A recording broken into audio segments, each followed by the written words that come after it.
Insurance fraud in the UK costs more than £1.2 billion a year. That's more than £3 million a day. Deliberate crashes, bogus personal injuries, even phantom pets. The fraudsters are risking more and more to make a quick killing, and every year it's adding more than £50 to your insurance bill. But insurers are fighting back, exposing a fraudulent claim every 5 minutes, armed with the latest fraud-busting technology, including covert surveillance systems, sophisticated data analysis techniques, and specially trained fraud investigators. They're catching these chancers red-handed. Instead of getting away with it, more and more of these fraudsters are being caught out and claimed and shamed.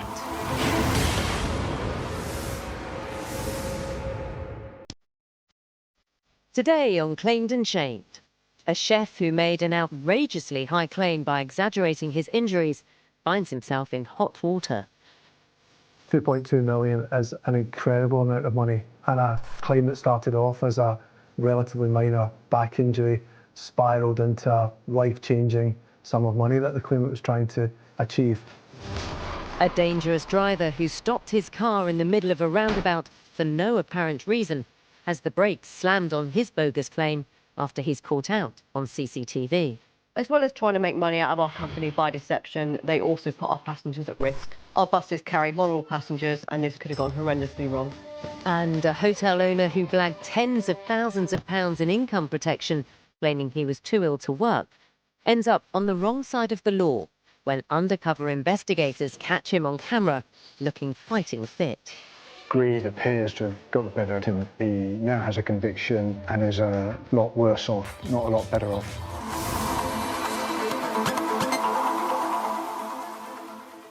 If you're involved in an accident that wasn't your fault, you could be entitled to make a claim for any injuries you've suffered. For genuine victims, this can be a much-needed payout, providing support during the recovery period and even compensate for loss of earnings. But for those less honest, it can be an opportunity to cheat the system with exaggerated or even completely made-up claims. On today's Claimed and Shamed, we've got a rogues gallery of scammers who have all tried to take advantage of a personal injury claim to get their hands on thousands of pounds, from a semi-professional footballer to a trainee barrister. And they've all been caught out by CCTV, social media posts and even surveillance. As in our first case, an airport chef whose exaggerated injury claims led him to pursue a multi-million-pound payout. Scott Clayton heads up an 80-strong team of fraud handlers and investigators at Zurich. The company provides liability insurance for businesses to protect their employees in the case of any workplace accidents, which is what unfortunately happened at a catering company at one of Britain's busiest airports. The claimant in this case was a chef in his late 40s based at Heathrow Airport. The claimant suggested that during the course of his employment he was moving a tray of fish and in doing so injured his back. None of his employees or anyone in the vicinity actually saw the accident happening. They did hear him cry out, so assumed he'd injured himself, but there was no witnesses at the time. When his colleagues found him, it looked serious. As the claimant was suggesting he was in quite a lot of pain and discomfort, the employees called an ambulance and passed the treatment over to them. It wasn't long before the claim landed on Scott's desk. The accident actually happened back in late 2012, and we were first notified it through a letter of claim in February 2013. He was claiming for pain and suffering caused as a result of the back injury, and then there would be other ancillary items like loss of earnings. The company had accepted liability for the accident itself, and at first, everything seemed in order. We assessed the injury and all the other aspects of the claim. We thought the value was around about £5,000. To support his claim, the chef went to see a number of medical professionals. The first medical report we received was around 8 months after the accident, and that was an expert outlining exactly what the injuries were and the prognosis. So far, the chef's story was standing up. The medical report suggested that he had a lower back injury, had been off work for 3 weeks, but the injury had improved significantly. but he did suggest that he have a MRI scan and also undergo a period of physiotherapy. However, the scan revealed the chef's claim was not as straightforward as it had first appeared. The MRI report showed that the claimant actually had a degenerative back-type injury, and that sort of would suggest more of a long-term wear and tear type injury rather than something that had happened in an accident at work. The chef had so far failed to mention this pre-existing problem. What's more, he seemed reluctant to follow the medical advice he'd been given. The claimant also agreed to undergo some physiotherapy, but decided to stop because he claimed it was actually causing more pain than it was good. Undaunted, the chef decided to press ahead and had another assessment. 2.5 years later, so this was in 2015 now, the claimant went to see the same medical expert, and the report suggested that his condition had actually got worse. It seemed his health had deteriorated significantly. 2.5 years after the accident, you generally would expect people to be recovering from their injuries. So in this case, we were concerned because not only was he not recovering, but he was seemingly getting worse. There were more things wrong with him, and that obviously caused us concern. The chef was persistent. A year later, he went for the hat trick. It was conducted by the same medical expert, and he confirmed that the claimant was suffering from a whiplash type, lower lumbar spine type injury. And the list of ailments was getting longer with each report.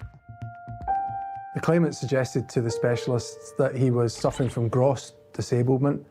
He had to lie down for 16 hours a day. He had to walk with a stick. He couldn't work. He couldn't lift anything. He couldn't drive for any period over an hour. So this was someone who was portraying to be severely disabled. As the severity of his condition increased, so did the value of the claim.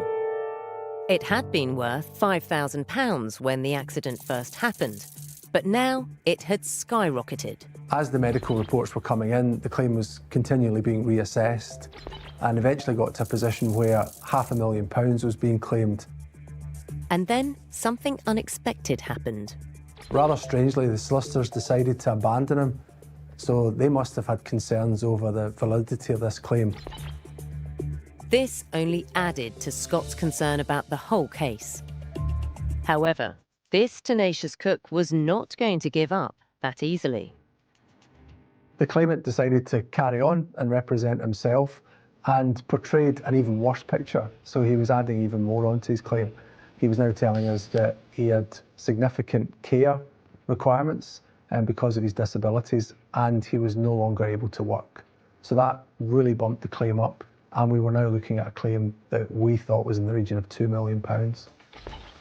The escalation of the value of this claim was staggering. Scott needed to do something drastic to check whether these spiralling costs were valid. We decided to carry out some background checks, so that involved looking to see what information we could find on the internet and social media and the like. And what he found online was astounding. The searches were quite revealing because we found images of the claimant on holiday and certainly not portraying the person that he was claiming to be, i.e. someone who was severely disabled. He was playing with his kids. He was fishing, kayaking. He was shown to be doing strenuous exercising. He was driving long distances. In other words, it was pretty much everything that he said he couldn't do, he was doing through photographs that we could see. Scott may have found the first tangible proof that the chef was telling a load of porkies. But when grilled about the pictures, he had a plausible-sounding explanation. He suggested that that was just down to a good day, bad day situation, and those photographs just happened to catch him on a good day. Scott needed more evidence of the chef's daily activities. We decided to carry out a period of surveillance because that provides us with a great opportunity to see firsthand exactly what the claimant can and can't do. And he finally struck gold. The surveillance was quite revealing because when we filmed him carrying out everyday duties, he was doing so without any pain, suffering, discomfort. He was leaning, he was twisting, he was driving. There didn't appear to be any pain at all. The new evidence completely contradicted the claimant's story. The surveillance was really interesting because it showed that this person was carrying out normal activities without any sign of pain, discomfort or suffering. Desperate to get his millions, and despite the fact his lawyers had dropped him, the chef wanted his case heard by a judge.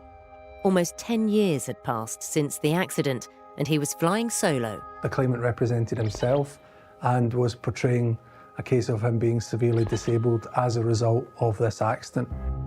Scott wasn't worried. When we assessed all the evidence, saw the photographs, the social media, the surveillance footage, it was clear to us that this was a grossly exaggerated case. So we had sufficient evidence to plead fundamental dishonesty, and that's the defence that we entered in court. Even in court, the chef didn't stray from his story. The claimant maintained right through the trial proceedings that he was injured in the manner he was describing. But he'd reached the end of the line. The judge concluded that the claimant's accounts were riddled with lies and inconsistencies, and he knew exactly what his ailments were, and they were not portrayed accurately in the medical evidence. The judge also made the point that the claimant had failed to disclose previous accident in which he was receiving other physiotherapy and treatment. The evidence Scott had uncovered was the last straw. The judge was particularly scathing about the photographs, suggesting that there is no way that someone with injuries like this could be throwing their kids around their neck, carrying huge big bags, kayaking, and engaging activity that was clearly at odds with the injuries that were being presented. This fraudulent foodie was finally finished. The claim was dismissed. The claimant was found to be fundamentally dishonest and ordered to repay £75,000 worth of costs. He was also added to the insurance fraud register. That's information that's shared amongst insurers, and he'll therefore find it difficult to obtain insurance in the future. Although the claimant was told he couldn't appeal the case, he did try to, but was refused, and the outcome was that this trial was a model of fairness and justice was done. Scott had saved the insurance company from being scammed out of millions of pounds by a dodgy chef who tried and failed to abuse the system. Some people exaggerate claims because they don't think there's any consequences, they don't think they're going to be caught, and they think it's a free-for-all. So just because I was injured allows me to claim for anything and everything I can. That's not the case. 2.2 million is an incredible amount of money, and a claim that started off as a relatively minor back injury spiralled into a life-changing sum of money that the claimant was trying to achieve. It really is appalling when people try to exaggerate at all, but to this extent is ridiculous, and it was only right that justice was served and he was found to be fundamentally dishonest.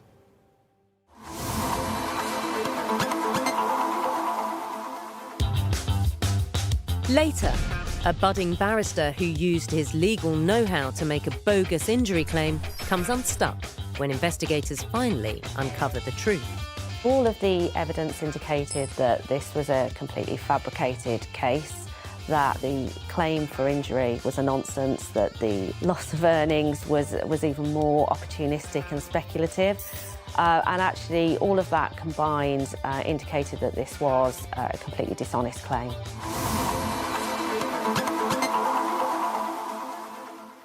Causing an accident by braking deliberately is a well-known insurance scam. It's even got its own name, a slam-on.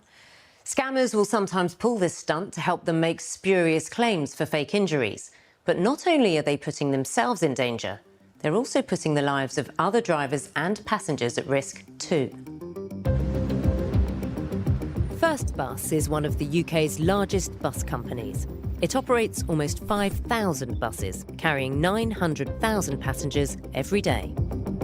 With so much traffic on Britain's roads, there are bound to be occasional accidents. Thankfully, most are minor and quickly sorted. But even the smallest prangs can result in claims being made, and they don't always ring true. Our bus was approaching a double roundabout and there was a car coming from the right.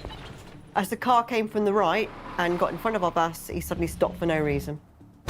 The collision was no more than a minor bump. There was just scuffing to the car and no damage to our bus. The driver of the car acted quickly and seemed determined to make his feelings known.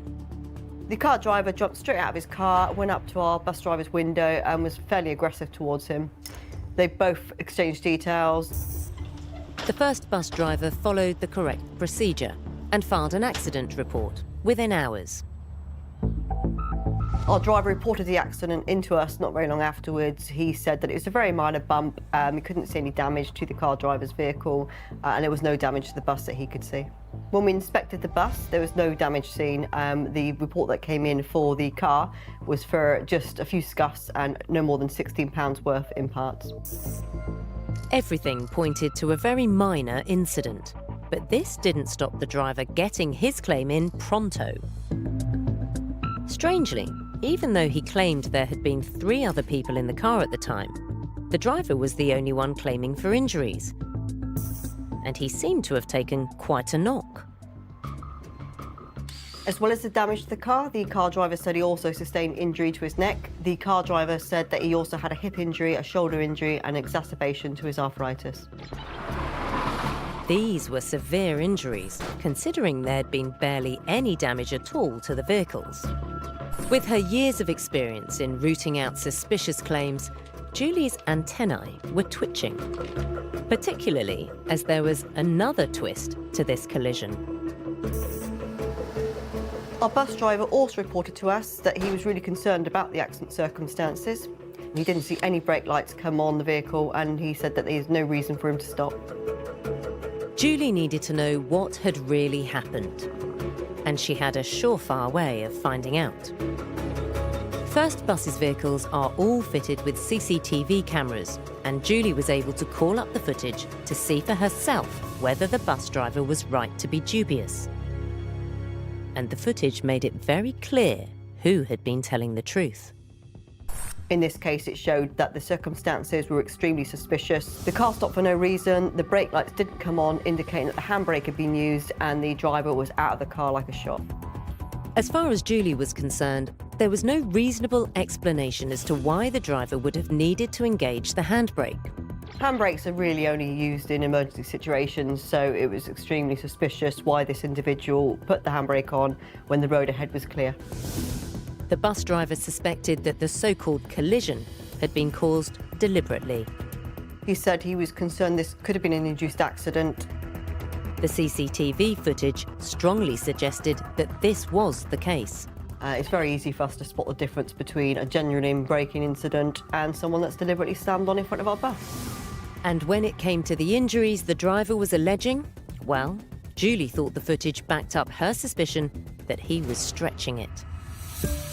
The CCTV clearly shows that the accident was extremely minor and no injuries could possibly have been sustained. 4 months later, whilst Julie and her team were still busy investigating the driver's claim, another claim related to the same accident landed on her desk. This was from the passenger in the front seat, who was now saying that he had also been injured. Then, almost 2 years later, another 2 claims, this time for 2 children who had apparently suffered whiplash. Julie was perplexed. There had been nothing on the CCTV footage to suggest that there were any children in the car.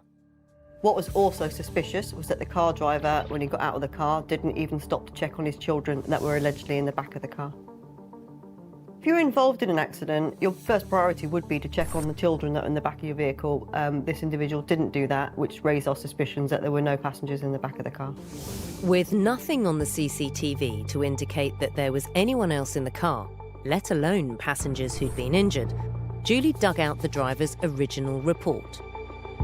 This was not only a potential slam-on, this was also starting to look like a case of phantom passengers. Our driver reported to us that there was only one person in the vehicle, which was the driver, and there were no passengers.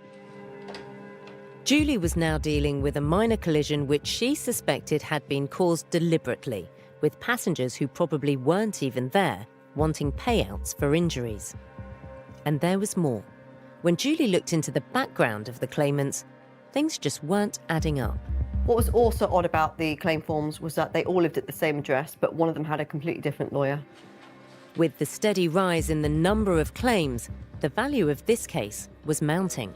We estimated the claim to be worth in the region of £22,000. This would be made up of the injuries, the vehicle and the legal costs. Julie thought she might know why the driver was after such a substantial payout. It emerged that the car's MOT had lapsed the day before the accident.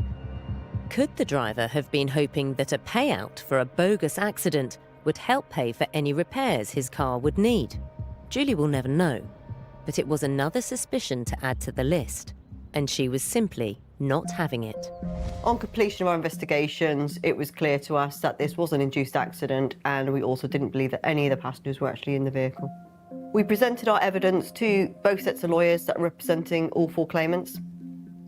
We told the lawyers that we didn't believe that any of the passengers could possibly have been in the vehicle, and if they were, they certainly wouldn't have been injured.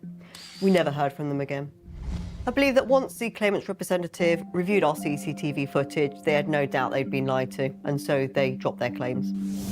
Julie warns that anyone who thinks that deliberately causing a crash is an easy way to get a payout should think again. As well as trying to make money out of our company by deception, they also put our passengers at risk. Our buses carry vulnerable passengers, and this could have gone horrendously wrong.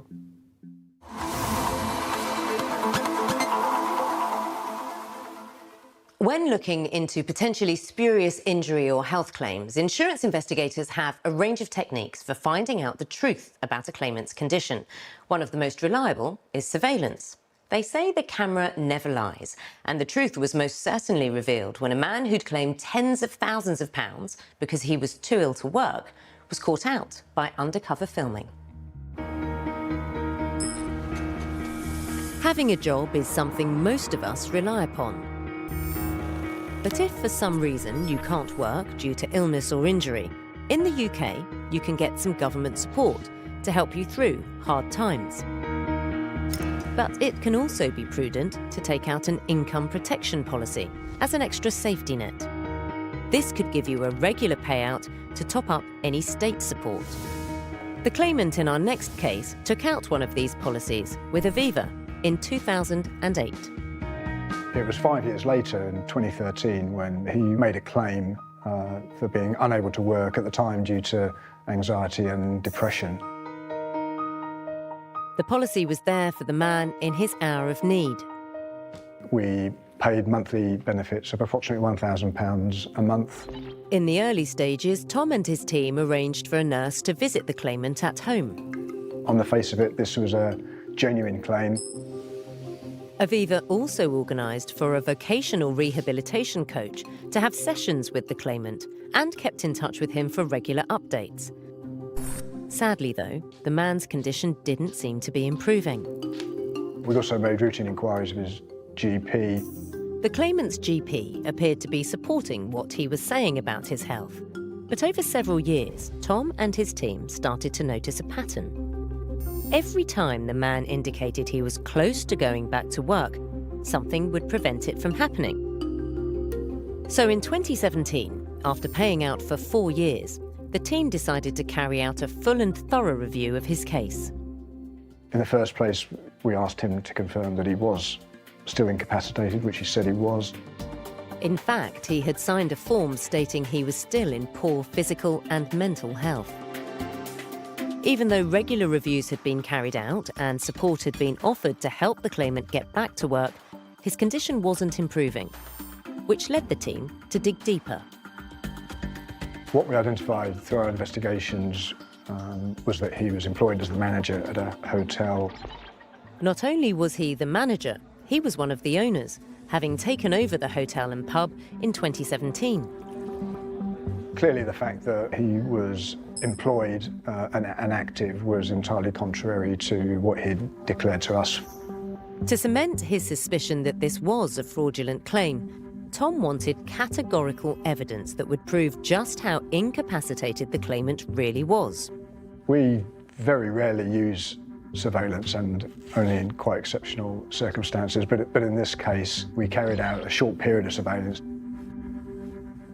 The footage revealed the claimant happily and competently going about his normal business, both at work and in his daily life. It seemed he had been off work for a year suffering ill health, but he had then gone back. Clearly, in this case, he returned to work but continued to claim a benefit that he wasn't entitled to. He received approximately £46,000 from Aviva over those 4 years. £34,500 of that had been paid whilst he was working, a pretty tidy sum. Following our investigations, we terminated his policy and stopped paying benefits in October 2017, and having produced an evidence package, we reported the matter to the police 2 months later in December. It wasn't long before more details were uncovered.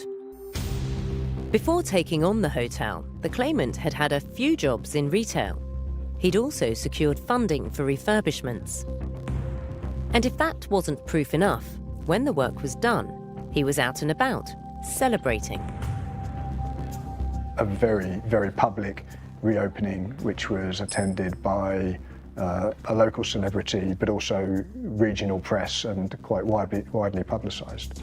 He wasn't coming across as someone who'd been so debilitated by mental health and anxiety that he couldn't work for 4 years. The police called him in for questioning. And then something strange happened.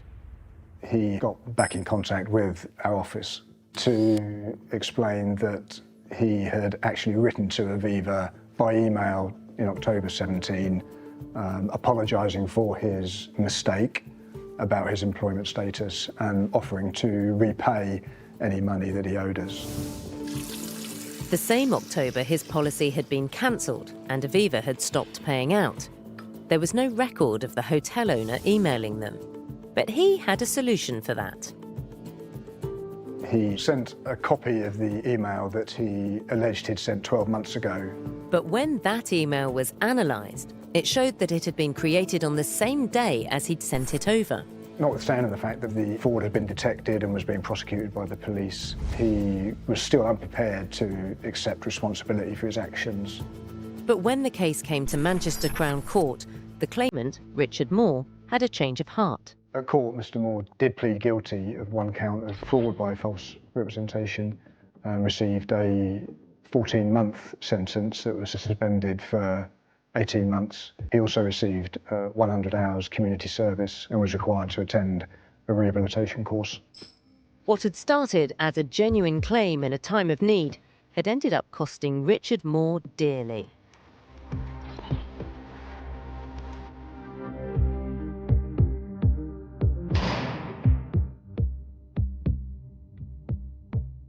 Greed appears to have got the better of Mr. Moore. He went on to continue to claim benefits fraudulently, as a result of which he now has a conviction and is a lot worse off, not a lot better off.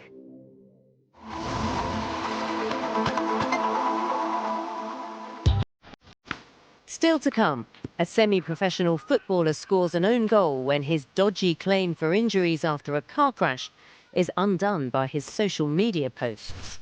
We found posts confirming that less than 3 weeks after the accident, he'd given a post-match interview and he'd also scored his first goal for a new club.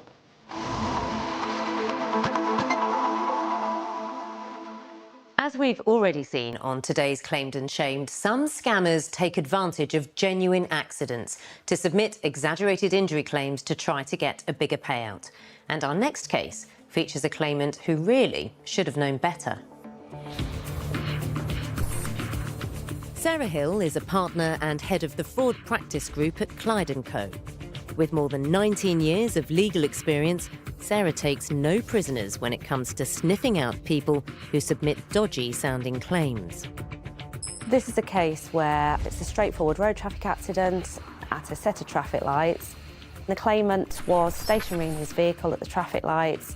Our defendant driver pulled up behind the claimant and stopped, and then there's a debate about whether the claimant rolled into the front of the defendant's vehicle or the defendant rolled forward into the back of the claimant's vehicle. Despite the confusion, the drivers were at least in agreement about one thing. Following the minimal touching of the vehicles, both drivers got out of the vehicle to inspect the damage to the vehicles, and it was agreed at the scene that there was no damage that was visible. So it was quite a minor impact.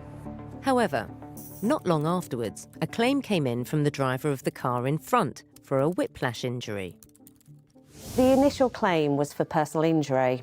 There wasn't any claim for vehicle damage to start off with.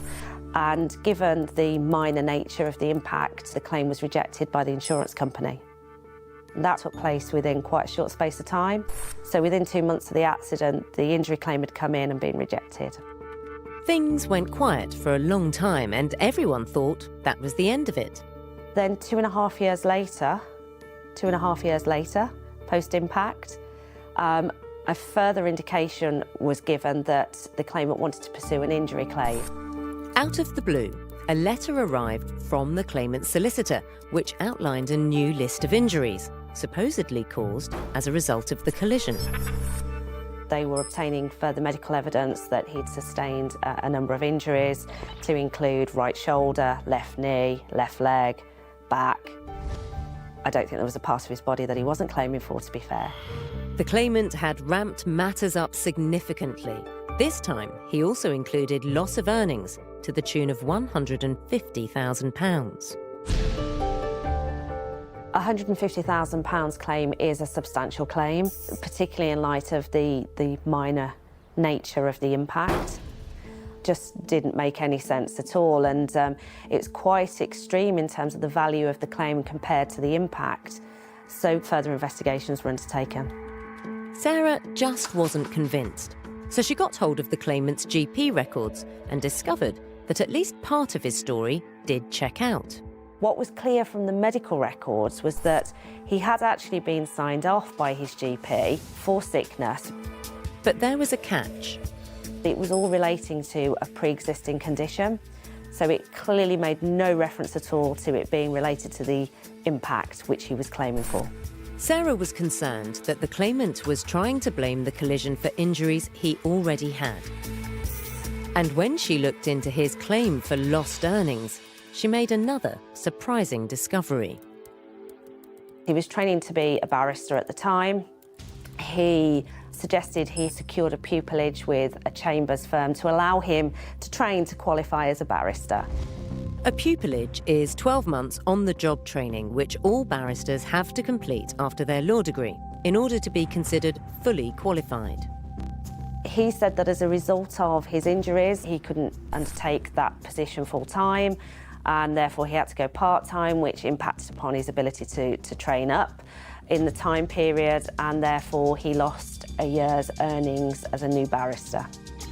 So he was trying to claim lost salary for work he hadn't even done yet. He was claiming £20,000 for the pupillage, which is the sum he would have lost whilst he was on the ground training in a chambers practice, and then also his first year's loss of earnings in the region of £46,000. But it's all very speculative, because when we investigated this, he couldn't provide any evidence of having been given a position. Further digging put his claim that he was tens of thousands of pounds out of pocket in even more doubt. Coupled with the claimant said he was going to become a barrister and he was going to lose his first year's earnings, but he hadn't even undertaken all the necessary training to do that. So how on earth did he know he was going to pass the training to be able to then go on and earn in his first year? So really, we didn't believe that he held a pupillage and therefore wouldn't have lost the earnings relating to that pupillage. But the legally trained claimant, with his insider knowledge of the law, still wanted his day in court, not as a barrister, but as a plaintiff. The claimant was claiming for £150,000, but then with legal costs on top of that, you know, we were looking at £215,000 in total for this claim, had it all been paid out. Senior lawyer Sarah was not impressed with the case this budding barrister had put together. So all of the evidence indicated that this was a completely fabricated case, that the claim for injury was a nonsense, that the loss of earnings was even more opportunistic and speculative. And actually, all of that combined indicated that this was a completely dishonest claim. And things were about to go from bad to worse. When this claimant issued court proceedings, we then put all the evidence to him quite early on. His solicitors then decided to walk away from the claim and no longer represent him, so he was left on his own. He then couldn't get anybody to represent him, so he was in the court process on his own as a litigant in person. It was when the court ordered him to provide evidence of his pupillage. He really couldn't produce that, and at that point he said that he just wanted to be allowed to walk away from the claim. Maybe he didn't fancy a future in the courtroom after all. Sarah says the consequences could have been much more serious for this self-proclaimed barrister. The impact for him, of course, if he had gone all the way to trial and been found fundamentally dishonest, is, you know, that would be the end of his career. I'm very surprised that somebody studying law has done this. What I would say is that he clearly saw an opportunity, and because he was studying the law, understood the process better and therefore was looking to exploit that process. But it's, you know, it's absolutely abysmal, isn't it?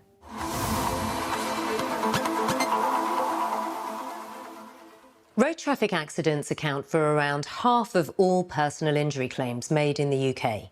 For people who find themselves genuinely suffering following an accident, compensation can soften the blow and help to cover any subsequent loss of earnings.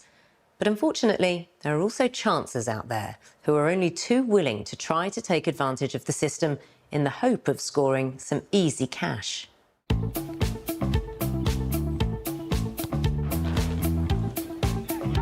This next case involves a football coach who was claiming £5,000 after being involved in a collision with a truck, which happened on a roundabout in Dartford.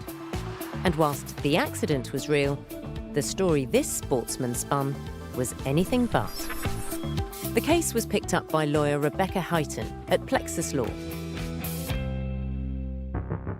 Both drivers blamed each other for having caused the collision. The insured driver said that the claimant had been coming around the inside of the roundabout too fast and had cut across his path. The claimant driver said that the insured driver had pulled into his lane, causing the collision. Both vehicles had been damaged in the impact, and the football coach, who'd been driving a Mercedes, claimed he'd been injured. 2 weeks later, he submitted a claim. He was claiming personal injury.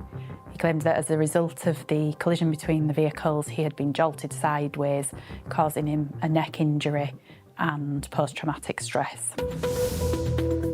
To support his £5,000 claim, a month after the accident, he went to see an independent medical expert recommended by his solicitor. At the examination, the claimant told the expert that the neck problems were ongoing and that he remained restricted in his sporting activities, including swimming and football. He also told the medical expert that sport and football played a huge part in his life and that his injuries had prevented him from doing his job as a sports coach for 2 weeks after the accident. The medical expert gave a prognosis of 6 months for the claimant's neck injury, prognosis of 3 months for the post-traumatic stress disorder. It seemed this accident was genuine, but Rebecca carried out her usual background checks nonetheless to confirm the football coach's story stacked up. And she was in for a shock. We discovered that the claimant was a semi-professional footballer, which was something of a surprise because he told his medical expert he was a sports coach. It seemed he'd rather underplayed just how important football was in his life. The claimant hadn't declared anywhere in his claim that he was a semi-professional footballer. Taken aback by this revelation, Rebecca carried out further searches of his social media and found that he'd been busy posting about his training and match regime. We were able to identify a number of social media posts which outlined that he had been participating in football matches and training activity in the weeks and months following the accident. And these posts didn't depict someone who was struggling with injury after being involved in a car accident. We found posts confirming that less than 3 weeks after the accident, he'd given a post-match interview and he'd also scored his first goal for a new club. We also found a post less than a month after the accident which showed the claimant taking part in a training activity where he was seen running at pace. In fact, Rebecca uncovered numerous posts put up in the weeks after the collision, showing the footballer playing at a competitive level, which all happened whilst he claimed to be restricted by his injuries, including a goal scored just a week before he attended a medical examination, something he chose not to share with the medic. The claimant hadn't told his medical expert that he'd been playing football in the weeks following the accident, which was surprising given that he'd mentioned that football was a large part of his life. Having seen that the Mercedes driver's online posts contradicted his medical evidence, Rebecca wanted some answers from the man himself. But she wasn't going to let on what she'd discovered quite yet. In order to clarify what the claimant had meant by being restricted in sporting activities, we asked the claimant some Part 18 questions. Part 18 questions are contained in a legal document which the claimant signs as a statement of truth. The footballer answered the questions and confirmed that he'd been unable to play football following the accident. But thanks to her online research, Rebecca knew this simply wasn't true.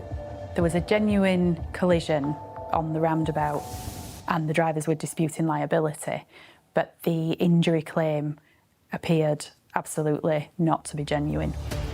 Rebecca was now certain that this was a fraudulent claim and informed the footballer and his legal team that he wouldn't be receiving a penny. We sent copies of the social media posts showing that he had in fact been playing football and made the claimant's solicitor aware that we felt this was a fundamentally dishonest claim. They invited the footballer to discontinue his legal action and save the expense of taking the case to trial. Whilst the claimant didn't formally admit to being dishonest in relation to his claim, he signed a consent order on the basis that we had alleged that his claim was dishonest. It was all over for the footballer. He agreed to discontinue his £5,000 claim and pay £4,000 in costs.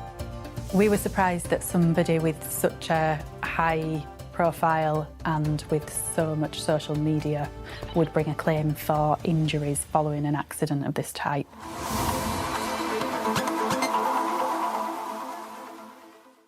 Another shocking case of deception and a timely reminder that we all need to remain vigilant to the scourge of insurance fraud. From chancers exaggerating injury to criminal gangs engineering crashes for cash, these tricksters hit us all in the pocket. Every year, insurers lose millions to these scams, and it's you, the policyholder, who ends up paying the price with hikes to your premiums. But the sheer number of thieves caught in the act sends a clear message to anyone thinking about cheating the system. They claimed, but now they're shamed.